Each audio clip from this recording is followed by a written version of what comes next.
Hello everyone, I'm Rishi Persad. Welcome back to Racing Weekly, a podcast and YouTube show brought to you by oddschecker in association with Bet365. A lot to look forward to this week because of course one of the great races of the summer, the King George, takes place at Ascot, and there's a lot of good racing to look back on. No Sam Turner this week, but obviously he's quite a guest, so we've had to bring two people in to replace Sam. Obviously, Steve, we know very well. You've been in this chair as well as that one. Very good tipping. And Ken Pitterson, who your last appearance, Ken, was before Royal Ascot. Correct, yeah. You nailed a couple of big prize winners, including the first winner of the entire meeting. Yeah, the pin's stuck in the right place for that race. What price was triple time again? I think it was 33s when I put it up. Oh, you're too modest. Yes, it actually worked that day. So, yeah, and Shaquille as well. Shaquille was. He's turned out all right. He's not bad. Not bad. No, he's a pretty decent horse. Very good horse. Steve, obviously we know that you're focused on the racing, but the last week or so, not only have you been playing cricket, but obviously watching as well. Tough watch? Yeah, the weather's kind of got to all of the UK, hasn't it, really? I mean, to the extent that we actually lost a couple of meetings on Sunday at Redcar and the Curragh, which is unbelievable in July, really. But yeah, it was good to watch the cricket, and just a shame, obviously, how it then ended. A massive shame. A massive shame. But hopefully the last test match at the Oval will be quite fun if England can draw level. What do you reckon? Don't mention cricket with us two. I mean, don't mention it. We're only good observers as to what's going on in the Ashes because no one wants to talk about the magnificent India-West Indies test series that's going on. Very one-sided. Very one-sided. Any interesting racing that stood out for you in the last week or so before we get into that? I think the racing was pretty good last week. Newbury threw up a couple of nice performances. I think the Curragh, we saw some nice horses there, which we're going to talk about. And so, yeah, I think the racing last week was pretty informative. It's normally one of those weeks, Steve, that people think might be a bit of a downtime because there's no outstanding big race at the end of the week. And, of course, it sort of falls in between two stalls. We've got King George coming up, then Goodwood, and it's just after Newmarket as well. So it's a funny one. Yeah, you've just got to keep your eyes everywhere, really. We had, obviously, Action, Newbury, the Curragh, Newmarket. You've just got to kind of, make sure that you're keeping yourself across there. If not, you miss performances like the likes of Henry Longfellow at the Curragh, and you don't want to be missing out on things like that. Yeah, just one of the names that we are going to chat about a bit later on. But it's time now on Racing Weekly for this week's Racing Recap. And we start in Ireland with a classic and arguably one of the rides of the season from Ryan Moore. Turning to the straight, Savethelastdance, already off the bridle, Ken, and when a couple of horses swept past her on the outside, you're thinking, oh, that's a bit disappointing. She's going to finish about 5th, 4th at best. What happened after that? I was in pain. That's what happened after that. Oh, I cannot believe it. I mean, I've loved Blue Stocking from the first time I saw her at Salisbury. She ran well at Newbury. I thought everything was going to plan. She travelled nicely in the race, sitting third. Colin King's come, made his challenge. I'm seeing Ryan Moore scrubbing away, going nowhere. I think she's got this. And all of a sudden, this head appears from nowhere. And I counted it. 15 strides from the line, Ryan hits the front and wins. Honestly, I couldn't believe it. Yeah, it was incredible. Blue Stocking looked like she was taking command. She was going to go and win the race. But in fairness, I think it's really down to the rider as much as anything else. Because that sort of position, a furlong and a half out, you're thinking game over for Savethelastdance, aren't you? Has Ryan Moore just not done what you'd expect any jockey to do, though, and keep pushing a horse along?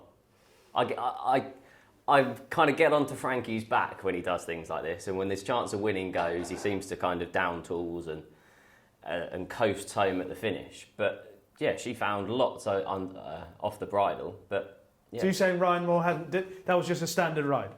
I wouldn't expect any rider to do what he hadn't done in that situation. And I would put more on the emphasis of the horse's performance than Ryan Moore's performance. Yeah, obviously, Ryan Moore is the best jockey in the world. Based on what?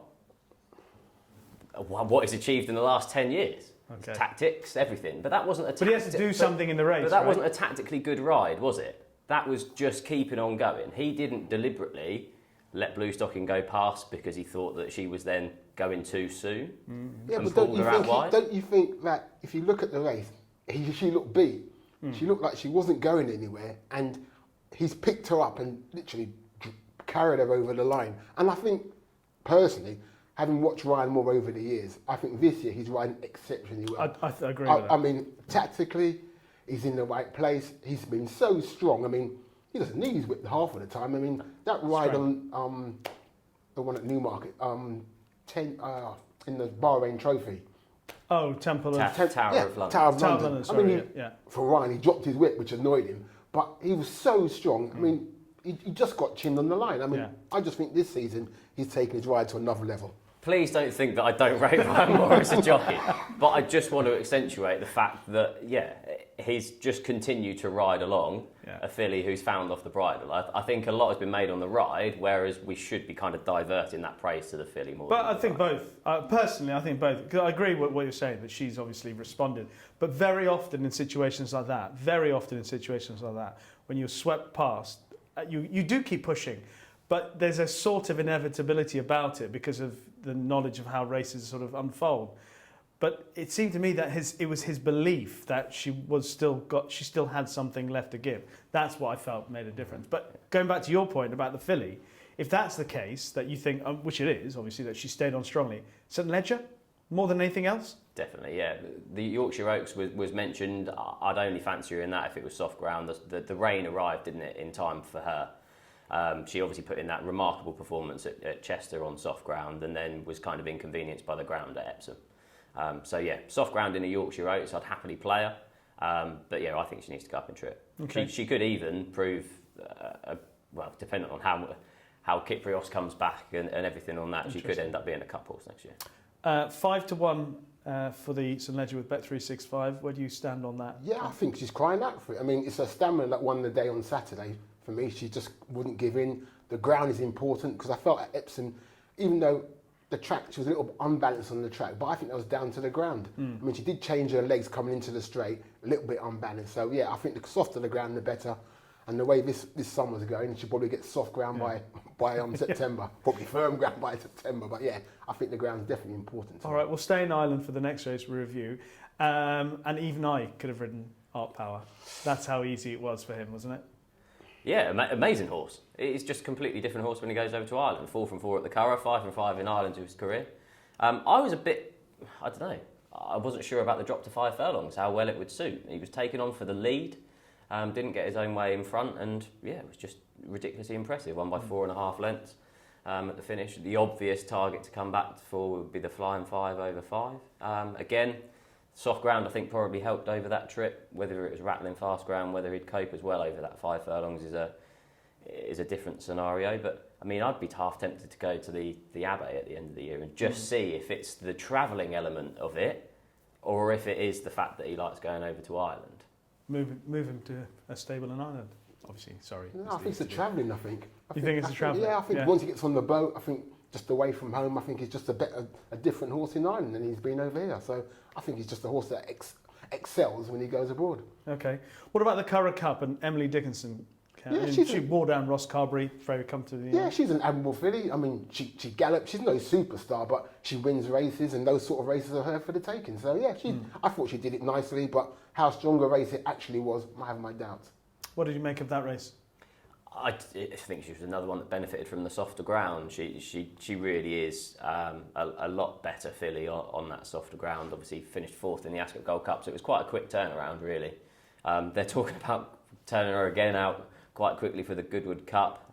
She's 6-1 with Bet365 for that. That would be, a quick turnaround. Again, you'd need to look at the ground going forward for that. I felt a bit sorry for Billy Lee. He kind of did one of those ones where he checked around to see where Ryan was, and I think it was purely out of tactics to see when to go, and made him look a little bit silly running out. Obviously 3-length winner at the finish. But on the subject of Emily Dickinson, obviously she's by Dubarwi, and I'm going to bring in the horse that's already been mentioned in the show, which is Henry Longfellow, because there's been a lot of chat over the last couple of seasons, once Coolmore and Godolphin sort of became friends again, about stallions, etc. And the chat about the Dubarwi experiment using, with Coolmore mares, etc., Galileo mares.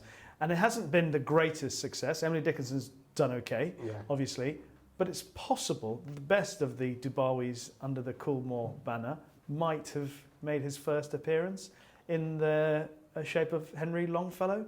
What did you both think about it? Did either of you immediately struck and thought this might be something? He looked a nice colt. I mean, he's out of minding. He was a dual classic winner. Yeah, I had to be taken by him. I mean, watching the race, you could see him travelling, but you watch his action, you could see he was still kind of learning how to race. But he hit the furlong pole, Ryan Moore, asked him, and he quickened. And I love the way he stretched the way to the line. So now he looks another one which Aidan has got, which looks a high quality colt going forward. Yeah. What was your impression of him? I loved him. Yeah. Up to a furlong out, I thought he's going to win by 5-6 lengths. And he didn't go on that far past the line. It was just a couple of lengths at the finish. But then you look at how well bred, and obviously Coolmore had the 1, 2, 3, didn't they? And they're all impeccably bred. Yeah. Mythology ran on well over that 7 furlong trip. I'd be keeping him to 7 furlongs, to be honest, for this. I don't think he's one of these colts that's crying out for a step up in trip. Yeah, it's going to be interesting to see where they go with him and City of Troy. Obviously, his move towards the top of the market for those classics for next year. But yeah, he looks second fiddle at the minute with City of Troy, doesn't he? Yeah, just briefly, the strength of Aidan's 2-year-olds. Yeah, I was going to say, I did like the Master of the Hunt. I thought he ran a nice race. Again, doing all his best work near the end. I think he'll improve. But I mean, City of Troy sets the standard from what I've seen, of all the 2-year-olds I've seen this year. I mean, I was at the Curragh when he made his debut, and he looked a nice colt. The way he went through the race, like a classy colt, and like I said, when I was watching it, he went through the line, and Ryan was going towards the boards at the front, and I think he just slightly panicked a little bit, thinking, is he going to stop? Yeah. And when he came back, I think the thing with Ryan, look at his face. His face was beaming. He knows he's on a really good colt, and then Newmarket just proved what a really good colt he is. I mean, the way he picked up and quickened through the line.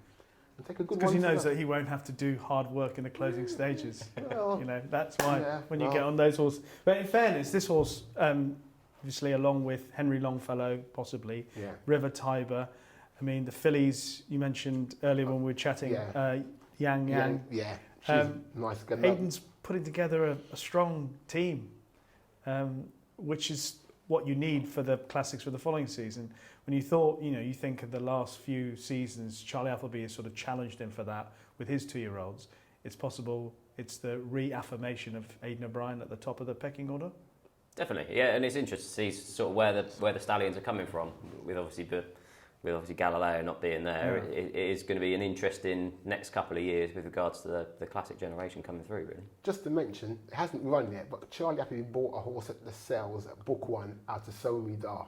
It cost a king's ransom when they bought it. And of all the colts I saw on that day, that stood out as a really nice. I don't know what the name of it. What was the sire? Was it Somidar? It's out of, I think it's Dubai out of Somidar. Absolute stunner. How much did it cost? Can you remember? A lot of money, Richie. More than what me and you've got. For sure. I think it was about 2.7. Okay. Something. It was a ridiculous amount of money. A strong family as well. A very strong family, but that hasn't made its debut. I'm thinking it cost even more, if I remember, but a really nice colt. All right.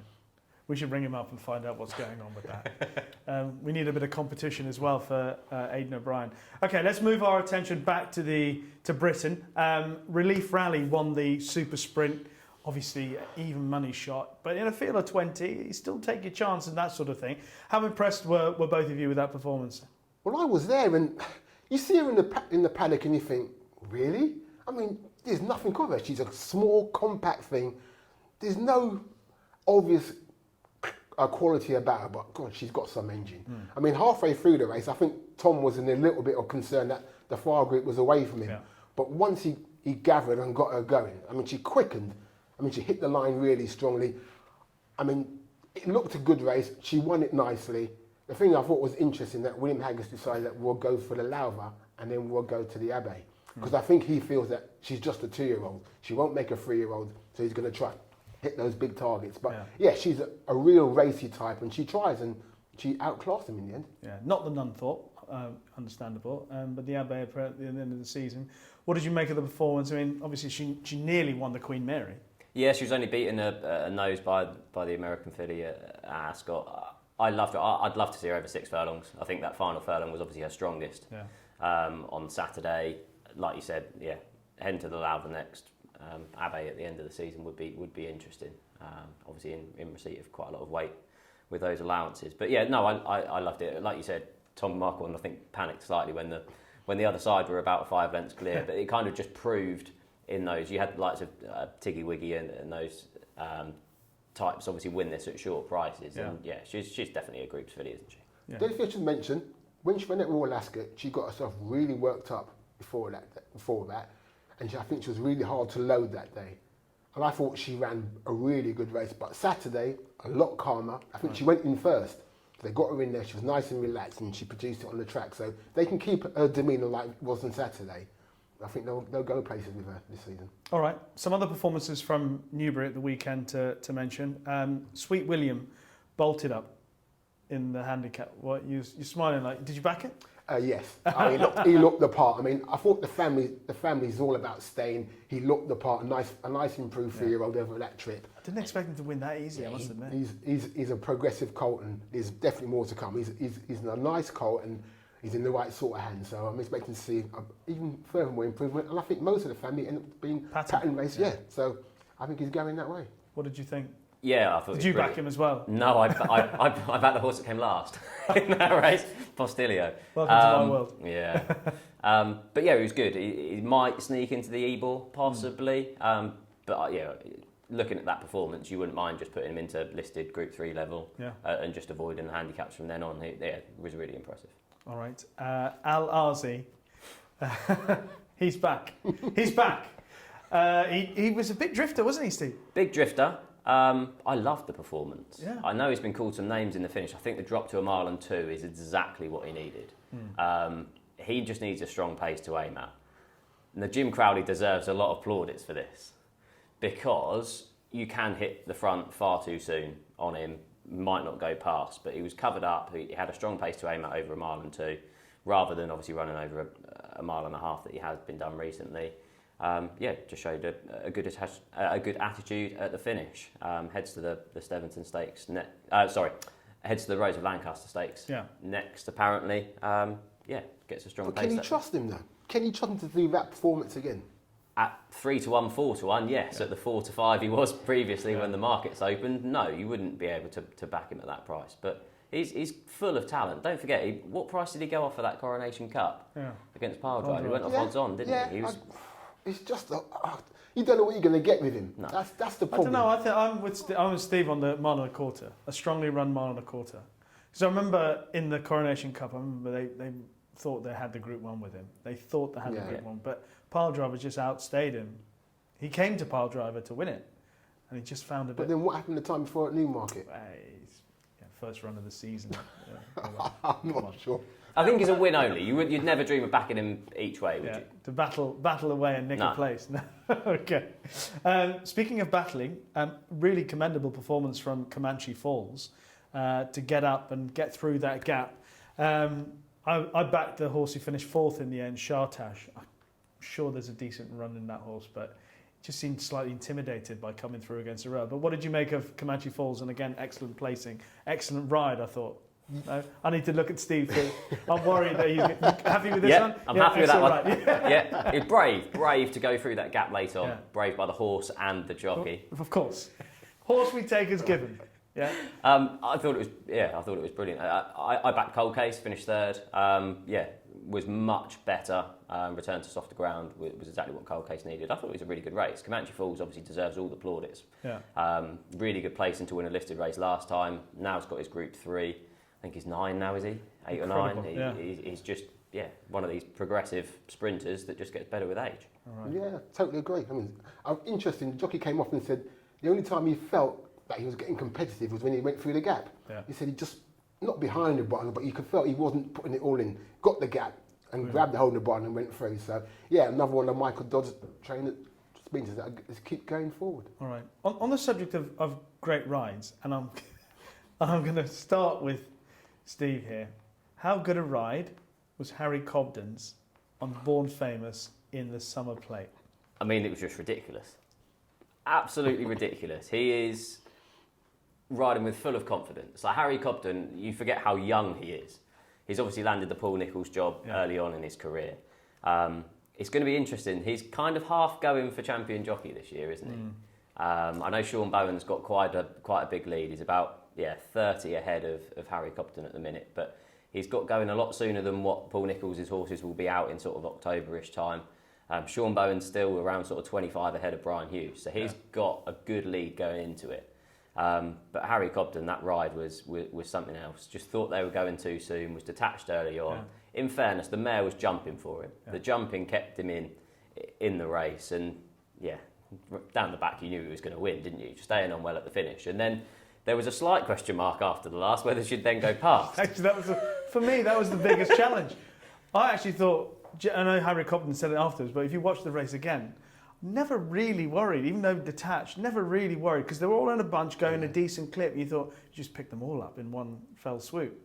But it was that after the last, hang on a second. Are you actually going to go past now? Thinking she's got to go round again? Or, it's amazing. How good is Harry Cobden riding at the moment? I was riding, full of confidence, riding well, but if you're Gavin Sheehan, you must be thinking, how has that happened to me? Yeah. I mean, he's done everything right, he's got to the front, and this thing has just come and literally nailed him. Yeah. And it was what I liked about him, what's the race? I think it's 4 out, she jumps herself into contention, and then you think, is this really going to happen? She went through him. It was a really good ride, and Harry Cobden was one of the best jockeys out there over jumps, without a doubt. Without question, indeed. And what about Born Famous herself, Steve? I mean, that's some performance that she's put in. A 5-timer landed now. Yeah, obviously was in there under a £5 penalty. It'd be interesting to see what the handicapper does afterwards, because it's quite hard to obviously then do that. At the end, only won by, 3/4 of a length? Yeah. So the handicapper can't go too mad. It's going to be interesting going forward. Obviously, Harry Cobden won the handicap hurdle, the race before on 2 friendly again, gave a good ride, jumped well. Born Famous is one you want to keep on side, definitely. Because you don't know how much she kept up her sleeve in the run to the line after the last. A few other performances that we can talk about. I mean, Novakai winning the Aphrodite, she's always been a really talented filly. Obviously, slight drop in grade for her for the Aphrodite, but she's pointing towards the Yorkshire Oaks, 12-1 with Bet365. Does that appeal for you at all? She relished the step up in trip to 1.5 miles, and I thought that was a good ride by Sam James.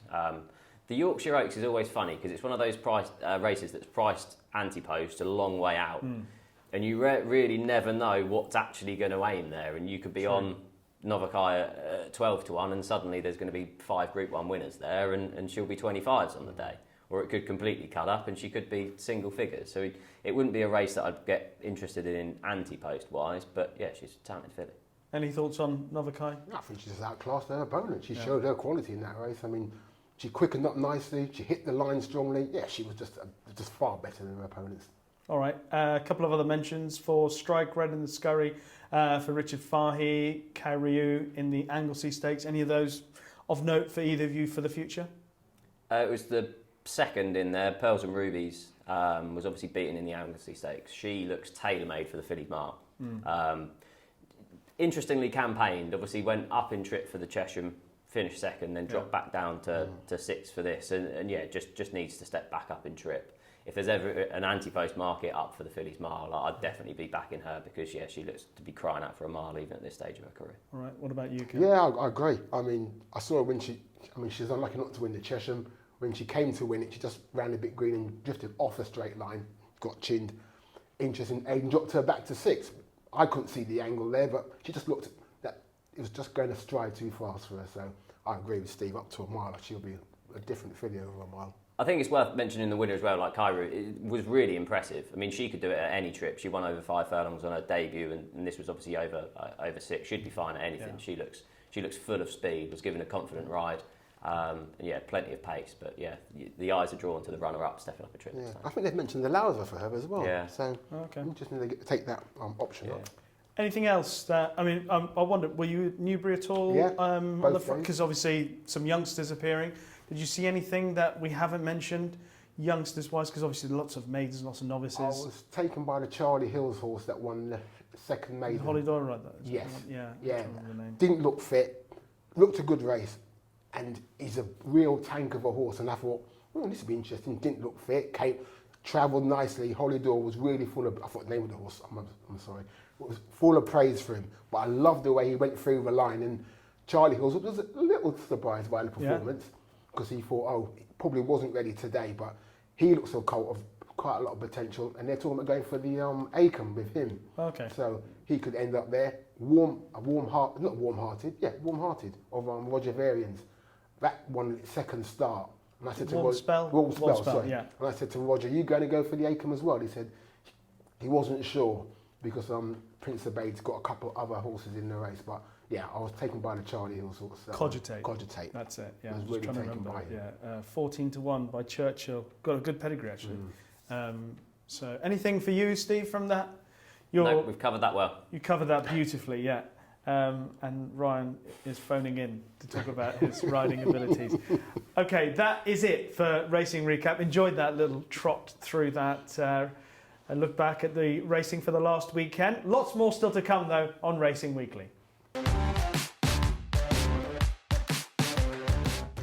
Right, before we get into our weekend preview, just to let you know that our sponsor Bet365 have an ITV Racing price promise. They'll not be beaten on price on any horse for all UK and Irish races shown live on ITV Racing. Full T's and C's can be found on the website. And now it's time to look ahead to one of the great races in history. It is the King George VI and Queen Elizabeth Stakes. It's taken me a long time to not say Diamond because that was the title of the race for such a long time. And the reason why I mention that is because in the old days it used to be an absolute corker of a race. You look forward to some of the great clashes. It's kind of gone a little bit cold in the last few years, but not this year. This year we have a potential cracker. King of Steel and Auguste Rodin, the 1-2 from the Derby, obviously Auguste Rodin the winner, King of Steel the runner-up. Emily Upjohn, of course, winner of the Coronation Cup, arguably unlucky in the Oaks last year. Pile Driver, winner of the King George last year and Coronation Cup previously. Hookham, potentially. The best is still to come from Hookham. Desert Crown, the Derby winner, who came up short against Hookham. Westover, Group 1 winner this season.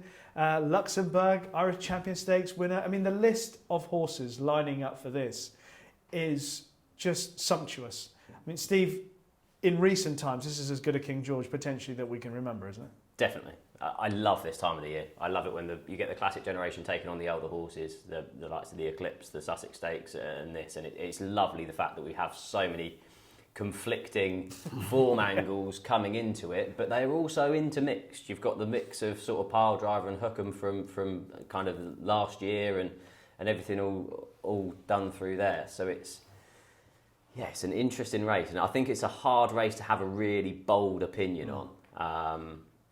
Personally, I think ground's going to be really interesting for it. The more rain Hookham's going to come into it. I know he's attracted quite a lot of market support. I don't know if you've got the betting up there for it. In recent days, I think he's into around 4-1. So at the moment on Bet365, King of Steel 11-4, 3-1 Auguste Rodin, Emily Upjohn and Hookham 4s, 6s Pile Driver, Desert Crown 8s, double figures the rest at the moment. Yeah, I'd be inclined to go for Pile Driver. I just think he's really, really solid. I was really impressed with his win on his reappearance. Yeah, I know he was beaten by Hookham in the Coronation Cup last year. Can he reverse that form? I think he can. He was quite keen on his reappearance in the Hardwick Stakes, so I think he can step forward from that. We know he likes the track. I'd probably be against the 3-year-olds. Would be my angle into the race. I know Paddington won the Eclipse, but he's coming from a completely separate form line. You've got those milers who, in fairness, I didn't think were much cop. And I thought the 1.5 mile horses were a strong generation, but around the prices, I think I'd probably be against Auguste Rodin and King of Steel, and would go to a couple of the older horses, and I'd happily have both Pile Driver and Hookham in my bank for it. It's going to be interesting, the run of Desert Crown. I know you're obviously a big fan of the Sir Michael Stout horse. Interesting, William Buick appears in line for the ride. And it's going to be interesting to see if he can reverse the form with Hookham. Like I said, there's so many different conflicting form angles. It's a fascinating race. And even that angle that you mentioned about the 3-year-olds against the older horses, I get the feeling as well that 3-year-olds might not be quite the level of the older horse or previous 3-year-olds that have lined up for the race, but they do get all that weight. At this time of the year, it's still crucial. You think of, Galileo, Fantastic Light, whatever. 3-year-olds just have a little bit of an edge because of the weight. So that's something to throw in the mix. But Ken, what are the angles, what are the storylines that are most appealing to you at the moment? Auguste Rodin, saw him win the Derby, impressive. Irish Derby, the thing was, I stand in the paddock and Leighton Aspel, who's now a steward, came up to me and says, God, he's not even got much body to him. I said, no, he's quite a tall, and I just wondered if the race came too soon. I just think that race, the Irish dog Mare came too soon after the way he won the English Derby. My doubt is, Aidan said he wouldn't run him on soft ground again. Right. And I just wonder if the ground is a bit soft, if Aidan won't risk him. Really? I don't think he's going to run. He said, I won't run him on soft ground again after what happened in the Guineas. Yeah. He said that was that. So I've got a feeling he might not even turn up, which is a shame, but I just got a feeling he might not turn up. I mean, King of Steel, I mean, what has he done wrong? Hardly anything. I mean, you'll not see if I were to go to the paddock and look at the size of this fella. I mean, he could jump a fence. He is the biggest horse I think I've seen. And he's won on soft ground. And he's won on soft ground at Nottingham. Yeah. I mean, he's got a lot going for him. As we've said, the 3-year-olds in this race have got a good record in it. He's got a lot going for him. Emily Up John, great win in the Coronation, looks really well. Ran against Paddington, who's probably the best 3-year-old around at that distance. Now becomes the horses like Hookham and Desert Crown. Hookham, I've seen Hookham work. He's come back from his injury and he's just been a different horse. The lad who rides him, John, has said he's found more speed as an older horse. He's in great form going into the race, and I know the camp are confident he'll run well. But then we come to Desert Crown. Lucky enough, I was there when he worked before Royal Ascot. He looked great. Ryan Moore rode him, and he has blossomed since he got beaten in the Brigadier. I agree with you. He did need the run in the Brigadier, and it was just unfortunate that he just didn't win that race. But he's only had 4 runs. He's won on soft ground at Nottingham. We know he's trained by a master. He's been primed for this race. All the vibes I've heard, even up to last week, his work has been really good. If he can show what he showed in the Derby, I think he's the best horse in this race. Wow. Sold. I mean, it is extremely fascinating because not only do we have all of that, we have the uncertainty about ground. I mean, it's seemingly there's going to be cut in the ground. By all accounts, the reports of the weather, what Chris Stickles has said, etc., we're expecting softish ground. Yeah. Then throw in the tactics. How is the race going to be run? You think Aidan O'Brien might have a couple in there? I don't know whether it would be Point Lonsdale to go forward and force the pace. That's if Augusta Rodin runs, because I think Augusta Rodin would need, were he to run, I think he needs a strong run race to bring his stamina into play at the end of the race, because we were talking about this earlier. Stamina won the day in the Derby. He outstayed King of Steel. It's a very stiff mile. Standard time for a 1.5 miles at Epsom it's longer than York, Newmarket, Ascot, etc. So stamina wins the day. So he'll need the pace. So might that drag? They've said that Hookham is a speedier horse now. Might that drag the stamina out of Hookham? I don't know. Who knows? There's so much to think about. How do you think the race is going to be run, Steve?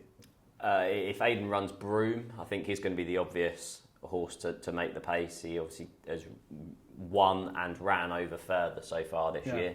So I think he'd be an obvious pace angle. You've got Adelaide River in there as well. So Aidan, obviously, in an interview recently, said that he could run up to 5. Yes. And at which point, team tactics will definitely be employed to try and suit Augusta Rodin. I see what Ken's saying, obviously around the soft ground. He did win a Vertem Futurity on heavy ground, though. So I think that Guineas run, you've just got to write off. I'd be disappointed if they don't run him, even if it is soft ground. I agree with you. And yeah, it's going to be a fascinating race, really. Hookham, we know that will stay 1.5 miles, pile driver, strong stayer at the trip. Yeah. Augusta Rodin, strong stayer at the trip. So it is going to be fascinating. Yeah. And like I said, if you've got a bold opinion on it, fair play. And not only your position that you get as well as the tactics, because if you're in an awkward position, the game's over with these kind of horses. You can't have many things go wrong because you're talking about this is the best of the best. This is like, obviously this is quality of the arc at the end of the season. We're finally getting the King George living up to the reputation. But if you're in the wrong position, you're going to be in trouble. The draw is going to play a part. Exactly. If a lot of horses turn, the draw is going to be crucial. And then it's going to be up to your jockey doing the right thing. So yeah, that's going to be the problem. If there's a lot of runners, the draw may just make some horses at a bit disadvantaged. But it's got to be run at a strong pace. It's going to suit horses like Westo, who's going to have to sit near the pace and try and... Is he good enough? And try and use his stamina. I don't think he's good enough, but he can add to it regarding he'll make it. He wants a pace. Okay. So for them, hopefully string him out and we'll see what happens. But like it's a really good race. It brings back to the, as we said, the old days when we used to have some really cracking King Georges. It's one of those races where you're going to have a double figure field in this King George, and on that 1.5 mile track, I wouldn't want to be drawn 1 or 2 because you are then a bit of a hostage to fortunes. You are going to be against the rail, and in a competitive Group 1, you're not going to get an out. So it's one of those ones where you don't want to be right on the wing, trapped wide going round. You want to be right in the middle. So this is going to be a big race for jockeys. Yeah. 2 out, 2 back, ideal spot. Yeah. William Buick, are you listening? Okay, what I'll do is I'm going to go down the list of the main contenders.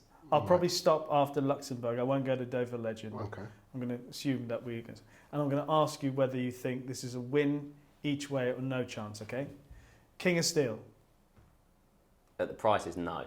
No. King of Steel. Place. Auguste Rodin. Win. NR. No. NR for me. I don't think he'll run. Okay. Emily Upjohn. No. No. Okay. Pile Driver. Each way. No. So far you've got win Auguste Rodin each way on Pile Driver. Hookham. Each way. Place. Definitely first 3. Okay, definitely first 3. Desert Crown. No. Yes. Okay. Luxembourg. No. And Westover. No. Okay.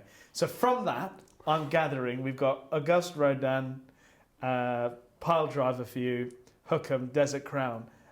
King of Steel, what did we say? No, I'm with King of Steel. Yeah, King of Steel. Okay. Desert Crown. Just 5, still 5, but we're in the mix. Yeah. Mine are Desert Crown, King of Steel, Hookham.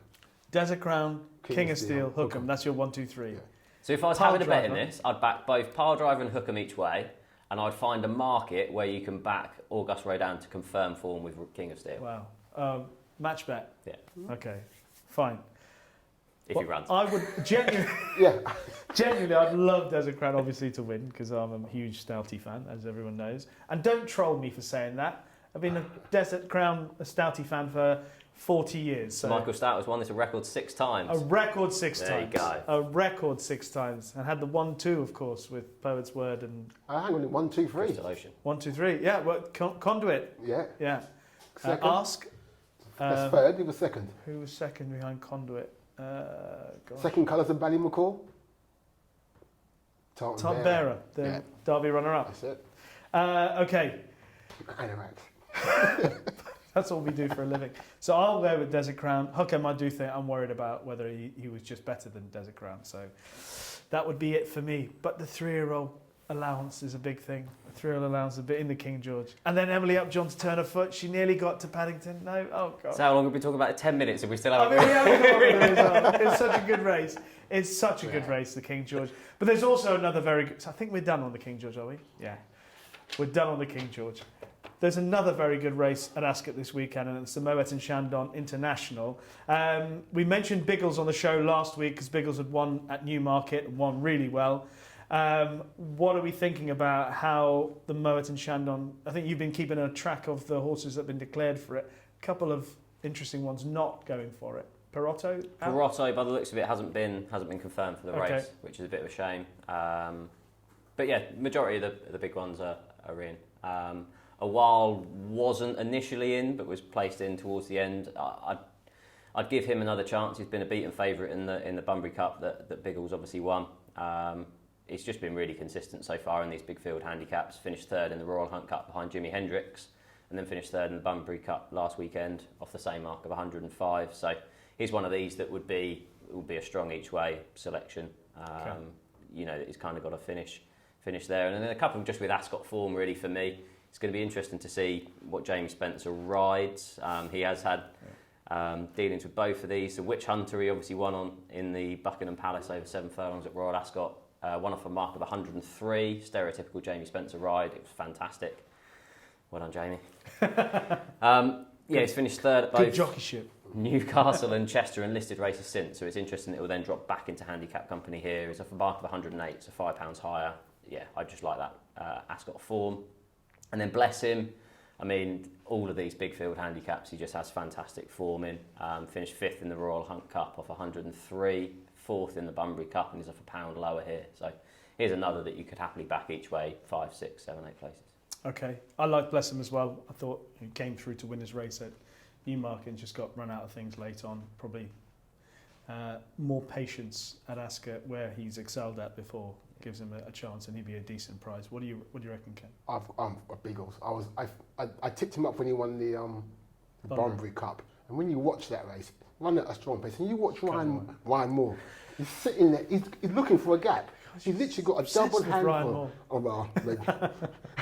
He was sitting there with a double handful, and once the gap through, he won quite. Really he hit the line hard. Really he hit nicely. The line very hard. I think he's got. I still think there's more to come for him. Maybe Ross and Ryan might ride him on Saturday. Depends what Ryan rides, but I think Biggles has got a very good chance of doubling up here. I think he's just in a great form at the moment. And I mean, that was ridiculous, a handicap, the way he's won that off 100. And I think it's the same mark again. So I've got to say Biggles has got a huge chance for me. Yeah. Fresh, I can't understand how that's favourite. I mean, I know he's got a good record at the track, but I think his form's not been the same sort going into it. So I was surprised when I looked at the market. He was at the head of it. It surprised me, really. Yeah, going back to Biggles, I mean, I know he's 6 years old. 16 races for a 6-year-old handicapper, still relative lightly raced, and you think there could be more to come. And judging by the way he won at Newmarket, that's definitely a potential. But I do like Bless Him. I thought that. So Biggles, Bless Him, and Witch Hunter. Okay. Anything else in the next week or so? Or are you happy? Oh, I should mention one horse. Rogue Millennium is running on Sunday in the Prix Rothschild.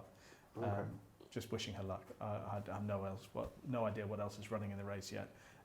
But hopefully she'll run all right, heading over there to France. Anything else that you guys thinking about for the week ahead? Or are we good and done? Yeah? Still trying to work out the winner of the King George. Are you going to be in Ascot this weekend? Yeah, I'm there for 2 days, Rishi said. Yeah. It should be a good 2 days. As long as I hope the ground just stays decent. Yeah. Will you be paddock watching Fight TV? I'll be there doing everything. Well, I mean, you're a man that can do everything. Oh, what about you, Steve? Will you be watching it on the telly? Watching on the telly? Will you be batting? Oh, batting. Sorry. On the Sunday. Bowling's over. On the Sunday, will. Yeah. Okay. We're just hearing about your fine 37 off 25 balls this weekend. Match women performance. Yeah. All right. Okay. Excellent. Well, thank you both very much for the company. Enjoyed it a lot. And hopefully, between us, we've nailed the winner of the King George with our 5 selections that we've come up with. That is it for this edition of Racing Weekly, brought to you by oddschecker in association with Bet365. Many thanks to Steve and to Ken for joining me on the show this week. It's been a lot of fun, a lot of chat, and hopefully 1 or 2 winners along the way. As always, if you like what you've heard or watched in this or any of our previous episodes, then leave us a kind review on Apple Podcasts or in the comments section on YouTube. Kind comments, please, on the comment section on YouTube. I know who you are, those of you who don't say kind things. We will be back next week, though, to have a look ahead to one of the highlights of the summer season, the Qatar Goodwood Festival. But for now, from Steve, Ken, myself, and the Racing Weekly team, bye-bye.